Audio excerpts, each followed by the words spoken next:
Probablemente no podíamos empezar un proyecto en un paraje más determinante de la historia del Bierzo y uno de los más emblemáticos de la provincia de León, en un viaje que nos va a llevar a Diario de León, a los parajes más emblemáticos de la provincia, compartiendo escenario con sus protagonistas, con protagonistas de la vida social, de la vida económica y de la vida política de la comarca. A la altura de este escenario está con nosotros Gerardo Álvarez Curel, presidente del Consejo Comarcal del Bierzo. Desde aquí no se ve el Bierzo entero, pero desde luego sí que apunta a uno de sus tesoros. Sí, la verdad, gracias Joaquín, buenos días. La verdad es que este es bueno, la joya de la corona. El Consejo Comarcal no puede decir otra cosa de las médulas, paraje patrimonio, patrimonio de la humanidad y que nosotros defendemos desde el primer día como esa punta de lanza del turismo de nuestra comarca y que tiene que hacer que efectivamente el Bierzo tenga muchas visitas. Hemos tenido pocas en el año 2020 por las razones que todo el mundo conoce y comprende, pero desde luego sí tiene que ser el estandarte de turismo de calidad, de ese turismo patrimonial, tanto natural como histórico, que tiene que ser, como ya digo, el atractivo principal para nuestra comarca.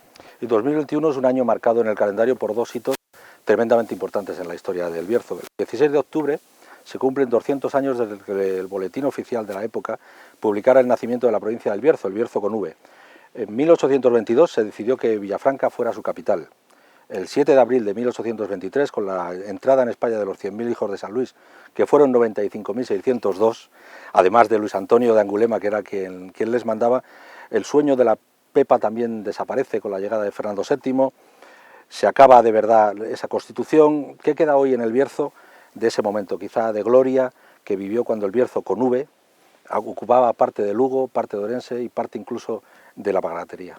Bueno, pues la verdad es que como tú lo acabas de decir, queda una comarca, queda la comarca del Bierzo, que ya no comprende esa parte perteneciente a Galicia, que en su día formó parte de la provincia del Bierzo, pero desde luego yo creo que queda una seña de identidad en cuanto a que somos algo específico, quizá también porque estamos rodeados de montañas, pero somos algo específico porque somos una confluencia de muchas zonas cercanas a nuestra comarca, de muchas culturas, de muchos arraigos, y en ese aspecto yo creo que ese hecho diferencial, aparte de tener una población y un poderío económico que tuvimos principalmente en la segunda mitad del siglo XX y hasta el final del siglo XX, yo creo que eso hizo también que tuviéramos esa potencialidad económica que nos dio también la potencialidad social, pero sobre todo también tenemos una potencialidad cultural que aquí está representada en el paraje en el que nos encontramos. Pero no nos engañemos, han pasado 199, casi 200 años, recientemente fue el 199 aniversario, tú lo has dicho, el 27 de enero, que se cumplían ese nombramiento como provincia del Bierzo, y desde luego en ese aspecto, pues sí, tener en cuenta que hay que además tenerlo en cuenta y recordarlo, ese proceder histórico de nuestra zona, de nuestra comarca, y desde luego a partir de ahí, pues por supuesto, nunca olvidarlo. Continúan las rencillas en aquella época, en 1821, las rencillas eran entre Villafranca y Ponferrada. Villafranca teóricamente era la burguesía, en fin, los nobles, y teóricamente Ponferrada era la economía, el empresariado y tal. Y esas rencillas no continúan ahora, siempre por la cuestión de los centralismos entre, en este caso ahora, Ponferrada y el resto del Bierzo. No, yo creo que no, fíjate, incluso, bueno, puede tener en cuenta las palabras que siempre dice Olegario Ramón, el alcalde de Ponferrada, de no concibo Ponferrada sin el Bierzo ni el Bierzo sin Ponferrada. Pero no es menos cierto que efectivamente en el Bierzo hay una institución que se llama Consejo Comarcal, que es la representación de toda la comarca. También es verdad que hoy Ponferrada tiene la mitad de la población de la comarca, es decir, hay un municipio que tiene la mitad de la población y los otros 37 tienen la otra mitad. Por tanto, la importancia que hoy por hoy tiene Ponferrada en nuestra comarca está fuera de toda duda. En aquellos años, como tú bien has dicho, pues efectivamente tenían más vecinos Villafranca que Ponferrada, y aunque esa disputa fue, bueno, más o menos vehemente, lo que sí está claro es que al final ganó Ponferrada. Ganó Villafranca, ganó Villafranca, y entonces Villafranca fue la capital de esa provincia del Bierzo entre esos años que acabamos de decir en el trienio liberal. Bueno, pues realmente hoy todo el mundo entiende que Ponferrada tiene más población que Villafranca, pero nadie le quita el señorío a Villafranca, sigue siendo una villa ilustre. A mí me gustaría que estuviera mucho más cuidada en todos los ámbitos, y quizá ahí el deje o el debe de estar en la administración autonómica, que no ha desarrollado planes adecuados para que Villafranca siga teniendo ese esplendor, pero no nos olvidemos que sigue siendo el único punto del Camino de Santiago, fuera del camino, en el que se puede ganar el jubileo. Luego, la importancia de Villafranca la ha tenido siempre. Un jubileo que se puede ganar este año y el siguiente con la apertura de la Puerta del Perdón. Efectivamente. El 10 de marzo de 1822, Juan de Zárate y Murga fue nombrado jefe político del Bierzo, insisto, Bierzo con V. ¿Es usted el Juan de Zárate de hoy? ¿Qué le gustaría que escribieran los por el Consejo Comarcal y por esa teórica jefatura política del Bierzo? Bueno, yo creo que no, o sea, es decir, no es lo mismo una institución comarcal que una provincia. Entonces, yo no me considero el jefe político del Bierzo, no, la verdad es que tengo el honor desde el 13 de julio de 2015 de presidir el Consejo Comarcal del Bierzo, y eso es a lo que me atengo. ¿Qué me gustaría que dijeran? Bueno, yo creo que me consideraran una persona con talante, dialogante, que pretendió en todo momento hacer lo que pudo por el desarrollo de nuestra comarca. Siempre lo he dicho, además, yo no me puedo permitir el lujo de quedarme sentado viendo cómo hay problemas en la comarca. Luego, por desgracia, no puedo resolverlos todos. Entonces, en ese aspecto, como no puedo resolverlos todos, pues me tengo que quedar con intentarlo. Pero desde luego, con lo que nunca me voy a quedar es con quedarme sentado a estar sentado dejando la vida pasar y sin tratar de solucionar los problemas de la gente del Bierzo. Si sigamos haciendo un poco de historia, este 2021 se conmemora también el día 14 de marzo, concretamente, el 30 aniversario del momento en que las Cortes de Castilla y León aprueba la Ley 1/1991 que permite la creación de la comarca del Bierzo. Primero con 37 municipios y después con 38 cuando Palacios del Sil entra en 2005. ¿Ese hito es quizá mayor que el de 1821? Bueno, yo creo que son diferentes, o sea, son diferentes. Es verdad que en 1821 provincias había muchas, y es verdad que en Castilla y León, hasta la fecha, comarcas reconocidas como tal, solo hay una. Luego, es verdad que hace 30 años sucedió un hito histórico, efectivamente, que es la promulgación y la aprobación de esa ley de la comarca, como tú bien has dicho, la 1/1991, y desde luego tiene la importancia que tiene, y nosotros tampoco queremos olvidar esa importancia. ¿Por qué? Pues porque desarrolló la institución que hoy presido, que es el Consejo Comarcal del Bierzo, y sobre todo porque en el tiempo, si nos ceñimos a otra, pues el Consejo Comarcal va a durar, esperemos que mucho, pero ha durado 30 años, y por desgracia la provincia del Bierzo duró mucho menos, no llegó ni siquiera a 3. A dos años. Por eso. Cuando se aprueba esto en esa época, en el año 1991, el Bierzo tiene 140.000 habitantes. Hoy tiene 124.000 escasos. ¿Cuál es el futuro y qué hay que hacer para invertir esa relación y esa estadística? Bueno, a ver, hay una cosa muy clara, no nos podemos olvidar que el Bierzo tenía los habitantes que tenía porque estábamos ligados a un proceso industrial muy potente como era la minería del carbón, más todo lo que eso lleva añadido en puestos de trabajo indirectos, pero también a las centrales térmicas que hoy no están funcionando. Y vuelvo a repetir, son sectores que llevaron pues cerca de 15.000 empleos que ahora efectivamente no están en nuestra comarca. Quizá en su día, y por decir algo que no se ha dado y que no se va a dar, por supuesto, bueno, pues quizá hubiera sido bueno que aquellas personas que pasaron en su momento pues a una prejubilación en el sector minero se les hubiera, no digo obligado, pero sí de alguna manera condicionado a que siguieran habitando en el Bierzo. Pero claro, si no hay condiciones económicas adecuadas y tenemos un sector industrial con empresas potentes, pero que no absorben todo el trabajo o los puestos de trabajo que dejó libres la minería, pues está claro que la juventud principalmente, pero también personas en una determinada edad, pues se van a sitios donde puede haber una oferta de empleo adecuada a sus necesidades y a sus capacidades.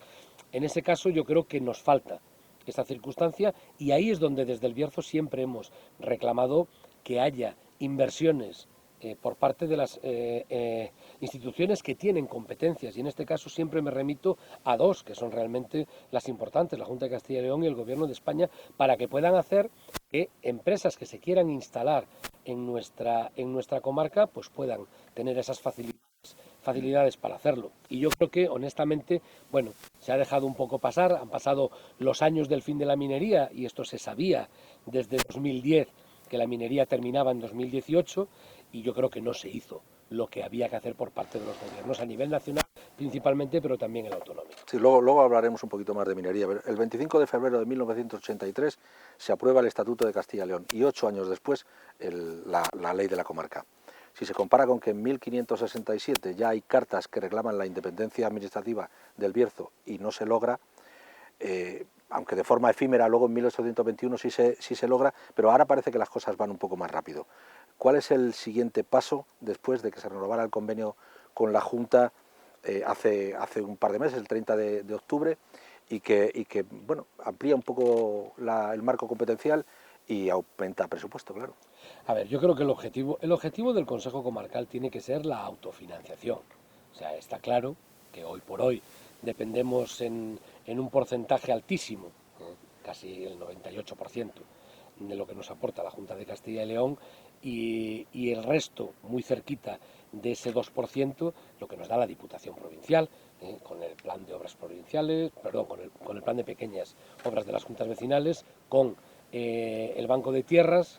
Entonces, esos porcentajes tienen que disminuir, es decir, el Consejo Comarcal tiene que llegar a financiarse adecuadamente, y financiarse adecuadamente significa adquirir competencias de verdad, no ser lo que estamos siendo, que es verdad que tenemos competencias, pero al final somos una delegación de la Junta o de la Diputación en los ámbitos en los que nos tocan. Delegan competencias en nosotros y nos financian por ello. Es así de sencillo. Lo que querríamos es que pudiéramos gestionar propias nosotros, recaudar,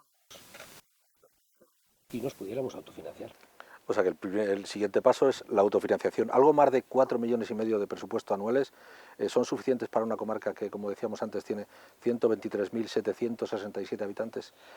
Además, No. con unas condiciones orográficas que aquí podemos observar bien, muy peculiares, y además una economía pues hasta ahora muy dependiente de la minería del carbón. Pues claro, no, la verdad es que no, ya lo he dicho antes y lo reitero ahora, no es suficiente. Yo siempre digo que nosotros, con lo que percibimos de las administraciones, creo que hacemos un trabajo no solo digno, sino excelente. Es decir, trabajamos mucho y bien por nuestra comarca, pero estamos pillados, si se me permite esa expresión, pillados en cuanto a la limitación en el presupuesto. Está claro que hay ayuntamientos de nuestra comarca que tienen el presupuesto que tenemos nosotros y algunos mucho más, y yo creo que el Consejo Comarcal debería tener más presupuesto para que pudiéramos hacer muchas más cosas de las que hacemos en la actualidad. Le voy a enseñar una imagen de una central térmica. Está en Bełchatów, en Polonia. Tiene 2 chimeneas de 300 metros, 7 torres de refrigeración, genera 33 millones de toneladas de CO2 al año, produce 5.120 megavatios y tiene licencia para extraer carbón hasta 2038. ¿Hemos hecho el idiota en León? Bueno, yo no sé si hemos hecho el idiota.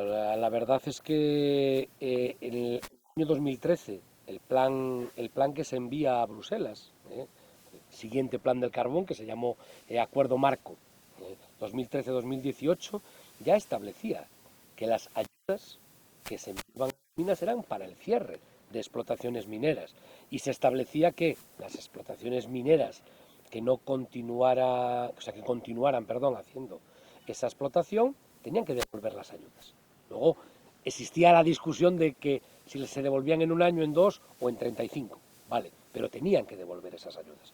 Por eso, antes de finalizar el año 18, se cierran todas las minas. Sí, pero ese decreto anterior al 18 que obliga a ese cierre, en Polonia no se produce.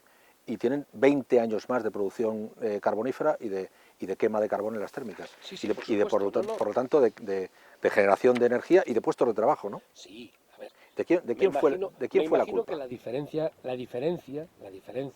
es que en Polonia el sector ligado a la minería del carbón es un sector principal, porque engloba la mayoría de la población activa de Polonia, con lo cual tiene que ver mucho con la situación de empleo, y aquí al final, bueno, pues me imagino que todos los gobiernos que tomaron la decisión en su día, desde el primer plan del carbón hasta este último, lo que pretendieron fue ir cerrando paulatinamente las minas, porque se prejubilaba a los mineros, para que de alguna manera el sector pudiera seguir funcionando con algo que se llamó y que tuvimos muy manido en estos últimos años, que era el carbón de importación.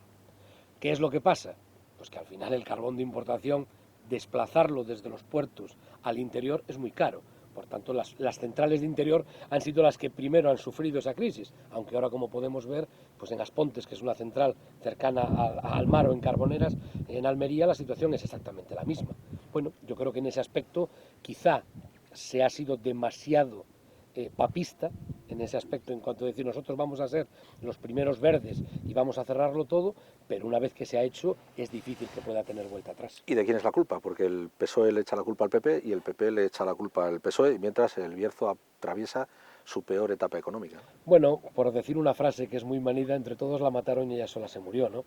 Yo creo que en ese aspecto todos los que tuvimos en su momento una responsabilidad de gobierno tuvimos la culpa, pero desde luego yo lo que sí digo es que se podían haber implementado otras soluciones al sector, al cierre de la minería y al cierre de las centrales térmicas, y quien tuvo la posibilidad de gobierno en ese momento adecuado, que fue ese periodo entre 2013 y 2018, no lo hizo. No nos engañemos, Pedro Sánchez llega el 2 de junio de 2018 al gobierno, pero había un gobierno desde diciembre de 2011 gobernando España, que simplemente presentó, cuando dijo que lo había presentado, no cuando realmente lo presentó, ese plan de cierre. Y en ese plan de cierre había una serie de inversiones que no se llevaron a cabo. Solo se invirtió el dinero en lo que era el pago de las prejubilaciones. Y yo creo que en ese aspecto se debió actuar antes. Pero vuelvo a decir, y lo he dicho muchas veces en las reuniones que hemos tenido en la mesa que empezó siendo por el sector energético y terminó siendo la mesa por el futuro del Bierzo, que no hay que buscar culpables, lo que hay que buscar es soluciones. La enfermedad del enfermo ya sabemos cuál es. Lo que tenemos que buscar es el medicamento o la vacuna, ya que está tan de moda ahora, por desgracia, con la situación pandémica. Tenemos que buscar la solución a esa enfermedad. Y desde mi humilde opinión, no se ha buscado. Ni se ha buscado tampoco en ese Ministerio de Transición Justa, que teóricamente va a ser la panacea para las comarcas mineras, para el Bierzo, para la Ciana, incluso para la montaña palentina. Bueno, yo lo que... A ver, porque los ayuntamientos dicen que es...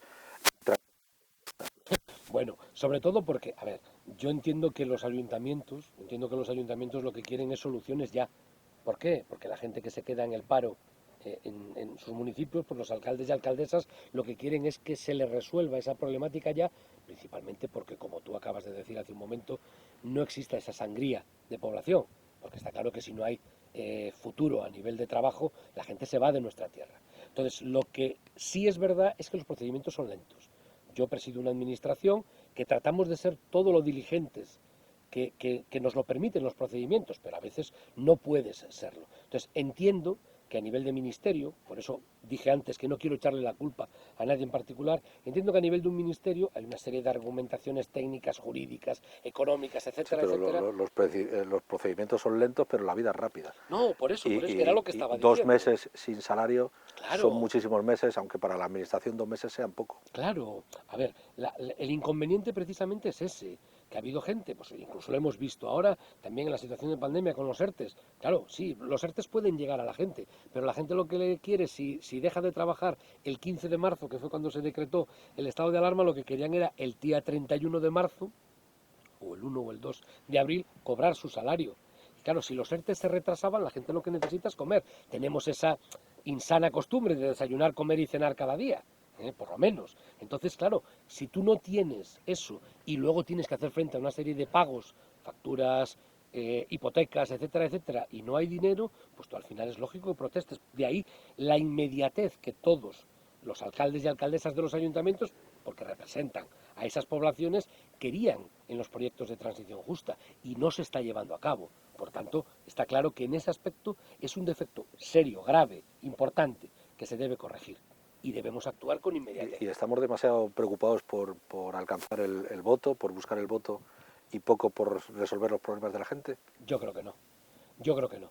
Yo creo que un alcalde o una alcaldesa de un municipio no le preocupa en esta situación, No me no le refería, preocupa el no me voto. refería precisamente a los alcaldes, me refería más al gobierno que hace, digamos que demasiada propaganda y poca actividad. Y no quiero decir que sea solo el gobierno central.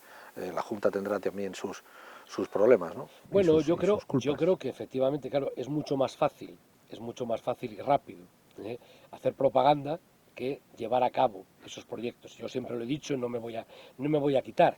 Es decir, de la misma manera que lo acabo de decir ahora con los ERTE y que el gobierno tiene que ser diligente en la resolución de todas esas situaciones, no es menos cierto que la Junta tiene que ser diligente en esas convocatorias que hace y que también promociona de la manera que ellos saben hacer, pero lo que está claro es que luego lo que hay es que ejecutar, es decir, hay que resolver esas convocatorias. Y no es sencillo, ya sé que no es sencillo, pero tiene que hacerse diligente. Lo fácil es convocar una rueda de prensa e informar de todo lo que se va a hacer, pero lo difícil es ejecutarlo. Lo que sí le pide la ciudadanía y yo como representante de una comarca, lo que le pido a esas dos administraciones es que sean diligentes.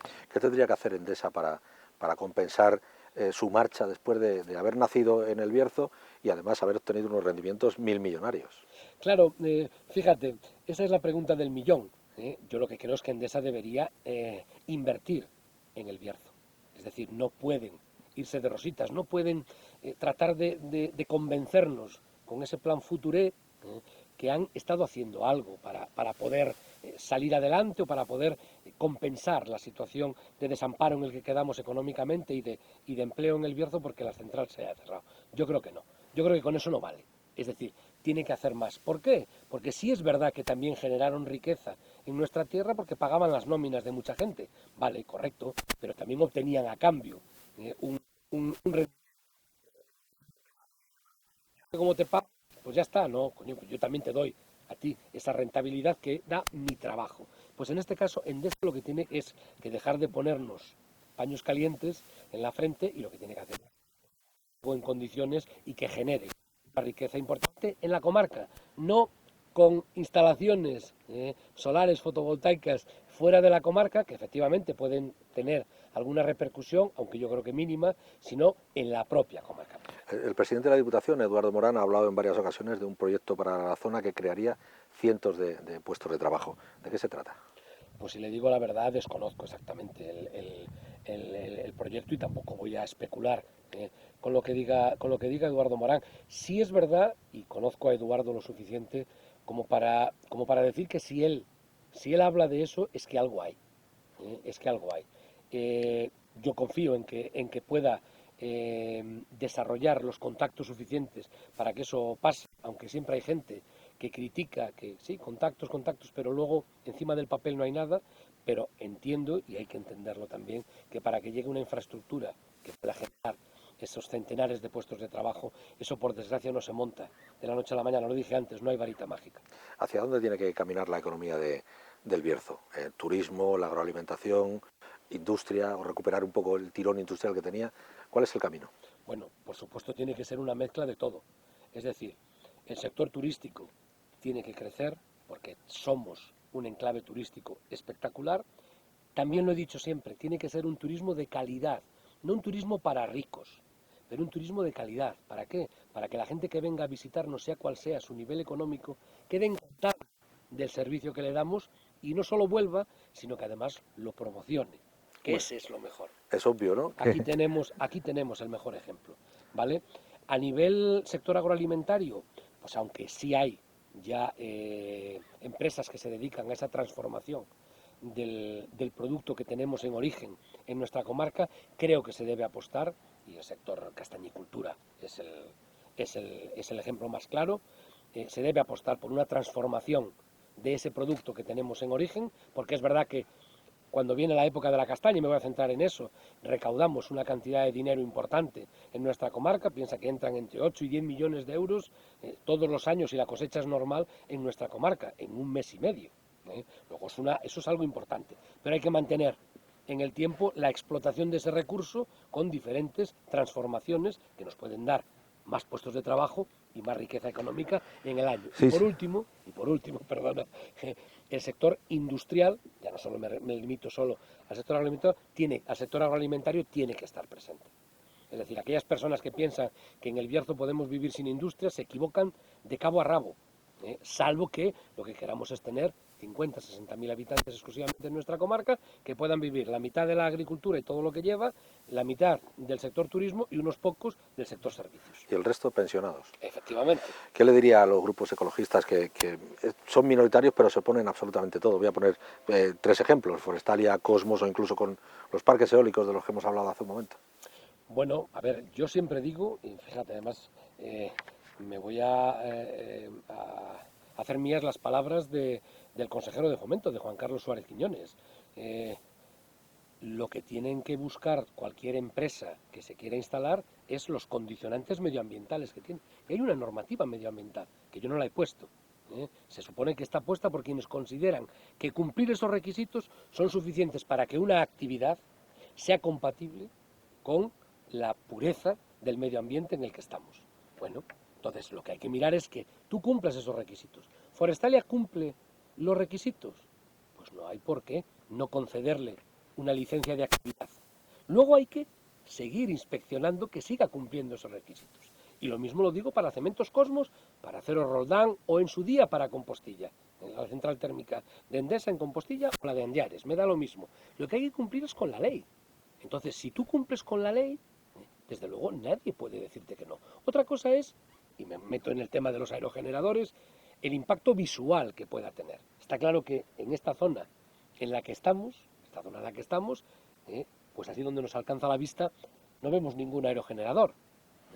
Pero no es menos cierto que hay zonas en las que existen. Bueno, ese impacto visual tiene que ser compatible con la generación de energía. Claro, si queremos ser verdes, habría que preguntar qué es lo mejor. Generar energía quemando, emitiendo CO2 o poniendo un aerogenerador que no emite nada. Supongo que lo que hay que utilizar es el sentido común, ¿no? Creo que sí, que como dice el dicho, es el menos común de los sentidos. ¿El polo logístico en el que trabaja el PSOE para el Bierzo es posible o es una entelequia después de esa eterna reivindicación de la logística en Torneros o incluso el auge que está cogiendo Villadangos? Bueno, efectivamente, fíjate, podíamos decir que con el auge que está cogiendo Villadangos igual Torneros no tenía sentido, ¿no?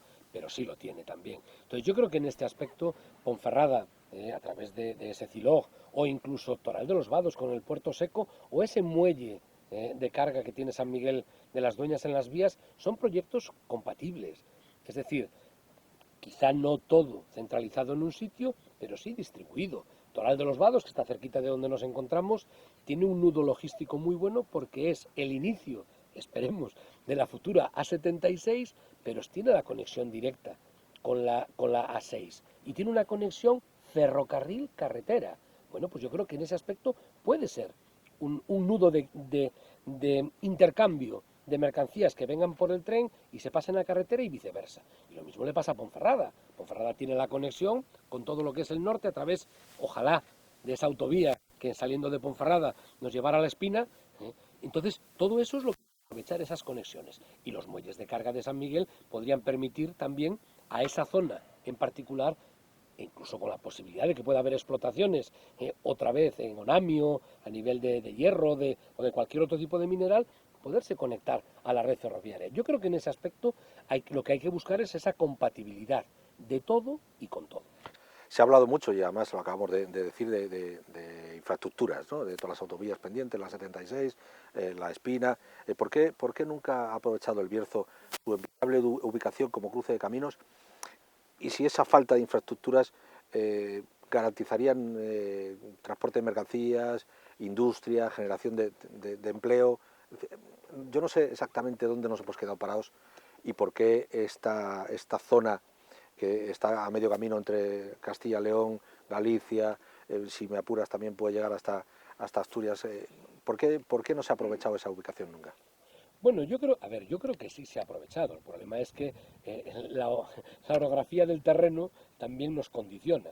Es decir, no es lo mismo hacer una autovía de Valladolid no sé, a Madrid, porque vas por una carretera más o menos recta, salvando el tema del Guadarrama, a hacerlo aquí. Tú piensas que, por ejemplo, la A6, el último tramo que se abrió de la autopista, de la autovía A6, se abrió precisamente aquí por todo lo que suponía Piedrafita.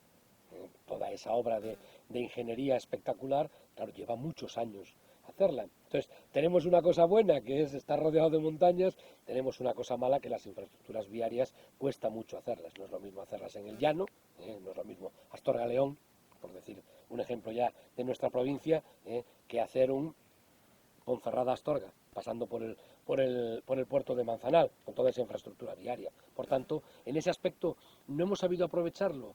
Yo creo que sí, porque realmente las infraestructuras, vamos a decir, una básica, ferrocarril o una básica de carretera, tenemos, pero sí es verdad que teníamos que tener mucha más conexión porque somos un nudo de conexión importante.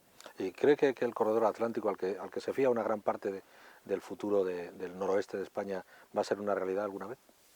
Bueno, pues mira, una de las cosas que me duele recordar es que pues va a hacer 2 años ya, hubo reuniones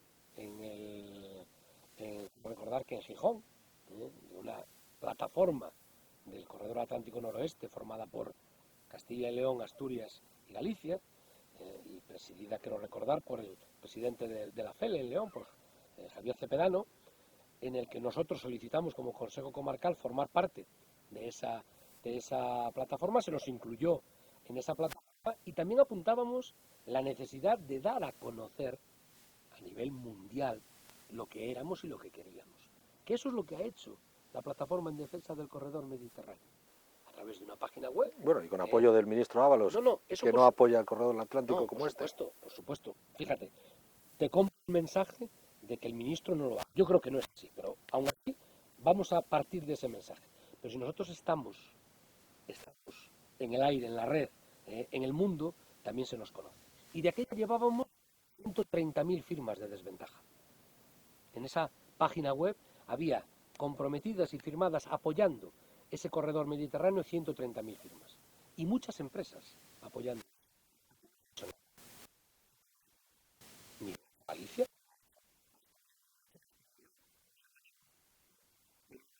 Es que hay que hacerlo. Hay que hacerse.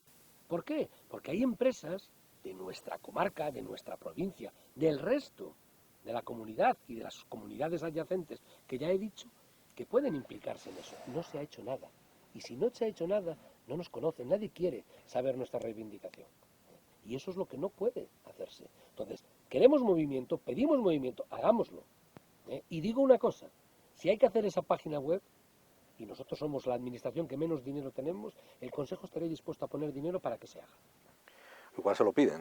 Bueno, pues lo haremos. El campus universitario debería jugar un papel importante, pero parece que no acaba de despegar. ¿Qué puede hacer el Consejo Comarcal para impulsar algo que es tan básico como la educación, la formación de los jóvenes?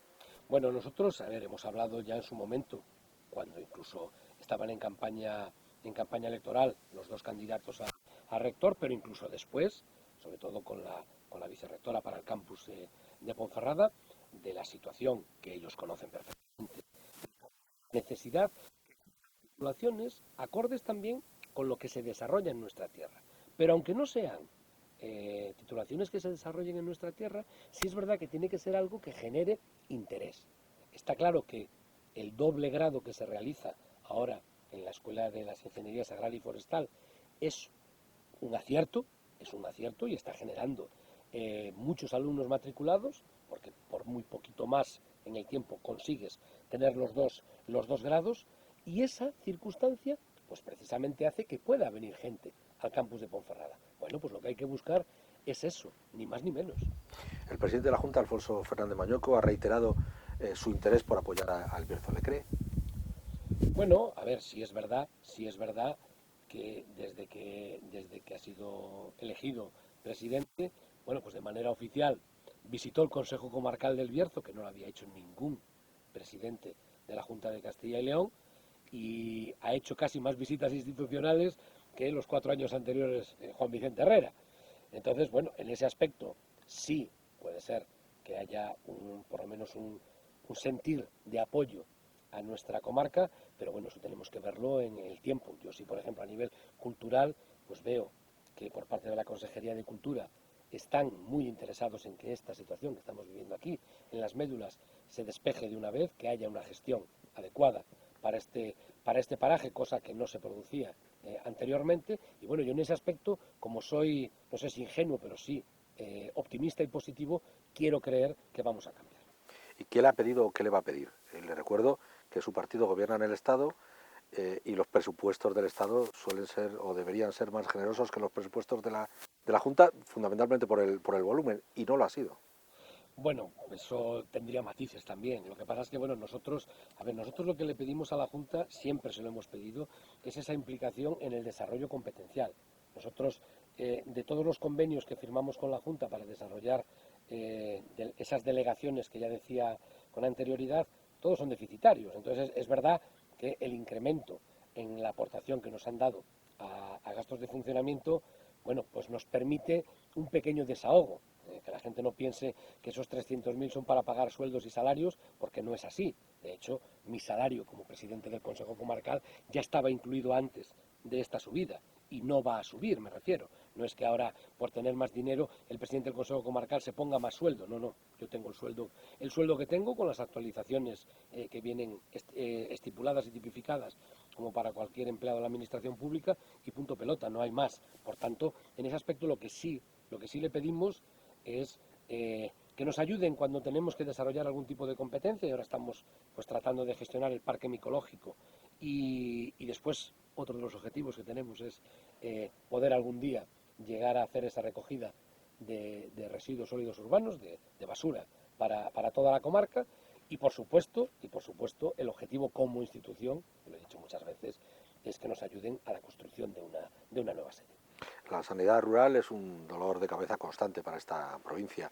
¿Qué opina de la eliminación de consultorías o incluso de médicos, enfermeros en determinados días, en fin, horas en los consultorios médicos?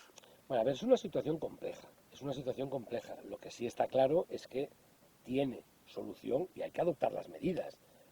A ver, está claro que una persona puede ponerse enferma de hoy para mañana, puede tener un accidente de hoy para mañana o por desgracia se le puede morir un familiar de hoy para mañana.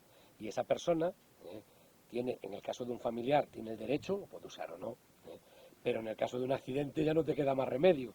Tienes que estar, si te están ingresados, y tienes que quedarte en casa. Esas bajas hay que sustituirlas.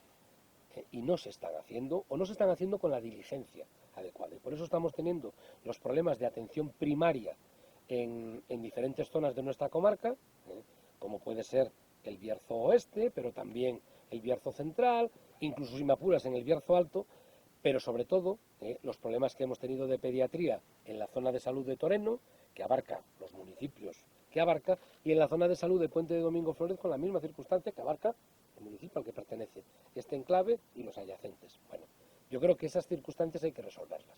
No puede ser que cuando se hizo la movilización delante del hospital para que se recuperara el servicio de oncología, el gerente del SACIL, Manuel Mitadiel, dijera que eso ya estaba en vías de solución y que en 4 días estaba arreglado y sigamos hoy, casi 3 meses después, y el tema no está solucionado. Por tanto, sí, las bajas se pueden producir, sí, por supuesto, todos somos susceptibles de caer de baja en algún momento, pero lo que está claro es que la Administración tiene que poner los medios y resolverlo. Lleva usted algo más de 5 años y medio como presidente del Consejo Comarcal. ¿Cree que 8 años son suficientes para un proyecto o, dadas las circunstancias de parón de este 2020 y lo que vaya a extenderse en el 2021, es necesario otro mandato? 5 años y medio se han pasado enseguida. La verdad es que sí, hombre, es verdad que este año 2020 ha sido, bueno, atípico, efectivamente. En marzo nos obligó a todos a cambiar nuestra forma de ver la vida, ya en general. No voy a extenderme más en eso. A ver, yo creo que 8 años son suficientes para poder llevar a cabo un proyecto. Nunca queda finalizado del todo, pero sí dejas hecha la siembra para que, bueno, pues si viene otra persona, después de esos 8 años, pues pueda seguir llevando esa labor. Desde luego en 4 no, y creo que el error que tuvo el Consejo Comarcal, quienes lo gobernamos principalmente, fuimos el Partido Socialista, fue que cada 4 años se cambiaba al presidente. Yo creo que el partido en este aspecto, no por mí, no porque yo me considere más válido que nadie, pero creo que sí es verdad que esa continuidad de esos 8 años se debe dar y desde luego a partir de ahí, bueno, si el partido considera que el ciclo, y en el caso nuestro creo que es así, mi ciclo de 8 años es suficiente y queda cerrado, desde luego yo seguiré a disposición del partido para lo que estime conveniente. ¿Y cuál es entonces el horizonte de Gerardo Álvarez Courel? Ninguno. ¿Dónde se ve? No, ninguno. Ninguno, y lo digo de verdad con toda la franqueza. Siempre he dicho que la política tiene que ser algo provisional. Yo entré en una lista en el año 2003, aunque luego no fui concejal, pero soy concejal del Ayuntamiento de Bembibre desde 2007. Con lo cual, cuando pase este mandato, llevaré 16 años de concejal en Bembibre. Es verdad que dos grupos de 4, 8 años los haré de concejal del equipo de gobierno y 8 años de la oposición. Pero desde luego, ambiciones políticas no tengo ninguna. Siempre estaré a disposición del partido donde me quieran ubicar. Y digo donde me quieran no porque tengan la obligación de hacerlo. Si el partido considera que yo puedo ser útil en algún sitio, allí estaré. Y si consideran que mi periplo ha terminado, desde luego me iré para mi casa con la conciencia muy tranquila. Pero la primera parte de la respuesta era abandono el Consejo, abandono la política. La segunda parte de la respuesta es, en fin, habrá otro sitio en el que pueda ser útil. No, a ver, abandonar el Consejo es una cosa y abandonar la política es otra.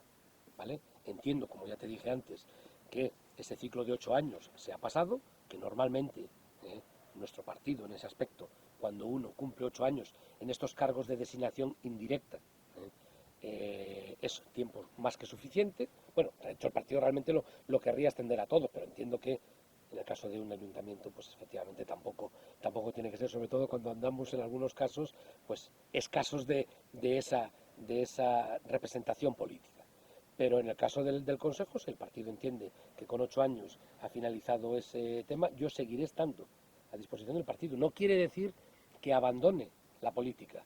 Ahora, si llegado el caso, no formas parte de una lista electoral municipal, no formas parte de una lista electoral autonómica o no formas parte de una lista electoral al Senado o al Congreso, está claro que no tienes Pero, ninguna alternativa. pero Por lo tanto, pero a ver, eso, vuelvo a repetir, no es...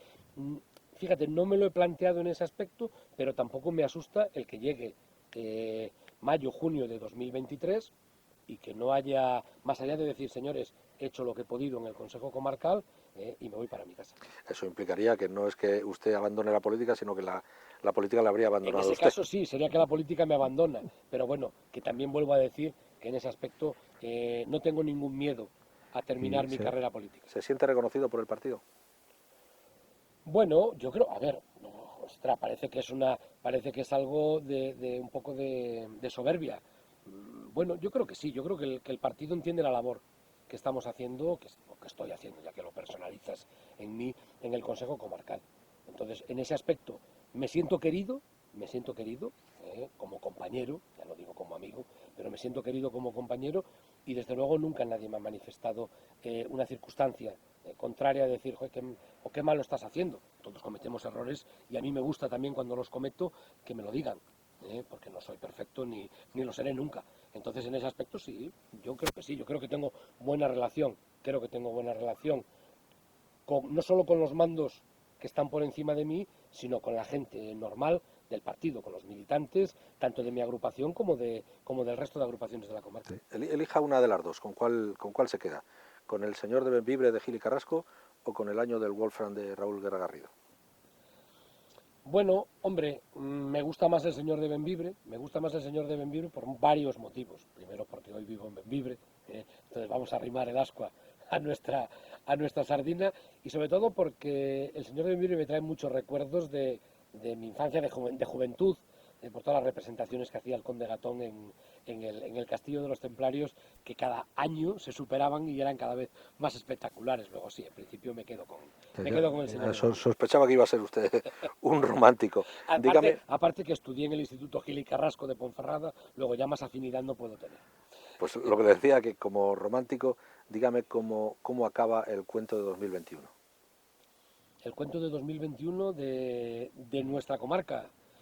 Bueno, pues yo creo que libres de coronavirus y con una salud de hierro, y sobre todo, y eso es lo que quiero pensar desde mi ignorancia o desde mi ilusión, que con una ventana abierta a esa luz al final del túnel, ese llegar a ese recorrido que nos dé buenas propuestas en el sector económico para que nuestra economía en el Bierzo se recupere y podamos recuperar también población. O sea, un final feliz. Sí, sí, por supuesto. Yo no puedo pedir otra cosa que no sea un final feliz. Vuelvo a repetir, no por mí, sino por toda la comarca. Quizás sea lo único que, o lo que más le podemos pedir a los políticos, que sean optimistas. ¿Botillo o cocido? Oh, pues es una... Hombre, por supuesto botillo, ¿vale? Pero botillo porque soy del Bierzo, y me gusta. Pero también recuerdo los cocidos que hacía mi madre, que eran espectaculares, espectaculares, riquísimos. Y los que hacía mi abuela que los tenía en Bembibre, precisamente, mi abuela que los tenía toda la mañana haciendo el cocido allí en la cocina, en la cocina de carbón o de leña lo tenía haciendo toda la mañana, era un cocido cuajado, en condiciones, riquísimo, y recuerdo aquella sopina de fideos que ponía, porque bueno, no diré que yo era su nieto favorito, pero sí fui el pequeño de los nietos, con lo cual los demás ya estaban fuera cuando yo todavía permanecía visitando a mis abuelos a Bembibre. Entonces recuerdo el cariño con el que mi abuela me ponía la sopina de cocido, que me encantaba y me sigue encantando. Luego, me pones en una disyuntiva difícil. Defiendo el botillo porque es el producto de mi tierra, del Bierzo, pero no le hago ascos a un buen cocido, eso Y no te quepa la menor duda. supongo que será lo mismo entre la castaña y la trufa. Pues sí, la verdad es que voy a confesar un secreto. A mí las castañas crudas, las como, en almíbar también, y en un mousse de castañas estupendo, o en una tarta. Pero reconozco que soy poco de castañas asadas. Es una cosa que no me gusta. A mí del magosto reconozco, y vuelvo a repetir, voy a hacer una confidencia. Reconozco que del magosto me gusta el chorizo, la panceta, todas esas cosas que se ponen como añadidas al magosto. Pero sí es verdad que el resto me gusta.